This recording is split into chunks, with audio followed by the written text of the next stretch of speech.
حضرت ابو ہریرہ رضی اللہ عنہ سے مروی ہے، انہوں نے کہا کہ رسول اللہ صلی اللہ علیہ وسلم نے فرمایا، جب مسلمان مسجد کی طرف نکلتا ہے تو جتنے قدم چلتا ہے اس کے ہر قدم کے بدلے ایک نیکی لکھی جاتی ہے، اور اس کے بدلے اس کی ایک غلطی مٹا دی جاتی ہے، حتیٰ کہ وہ اپنی جگہ پہنچ جائے۔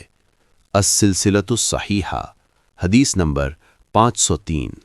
حضرت ابو سعید خدری رضی اللہ عنہ سے مروی ہے کہ نبی صلی اللہ علیہ وسلم نے فرمایا، جب تم میں سے کوئی شخص مسجد میں اپنی فرض نماز پوری کر لے تو اپنی نماز کا کچھ حصہ اپنے گھر میں پڑھے، کیونکہ اللہ تعالیٰ گھر میں نماز پڑھنے کی وجہ سے بھلائی عطا کرتا ہے۔ السلسلۃ الصحیحہ، حدیث نمبر 525۔ حضرت ابو ہریرہ رضی اللہ عنہ سے مروی ہے کہ رسول اللہ صلی اللہ علیہ وسلم نے فرمایا، 3 شخص اللہ کی ضمانت میں ہیں، وہ شخص جو اللہ کی مساجد میں سے کسی مسجد کی طرف نکلا، اور وہ شخص جو اللہ کے راستے میں جہاد کے لیے نکلا، اور وہ شخص جو حج کرنے کے لیے نکلا۔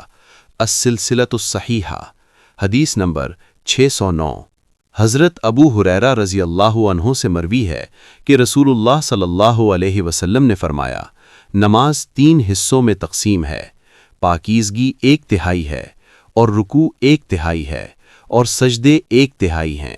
جس نے اسے کما حقہ ادا کیا تو اس کی نماز قبول کی جائے گی اور اس کے سارے اعمال قبول ہوں گے، اور جس کی نماز مردود ہو گئی اس کے سارے اعمال مردود ہو گئے۔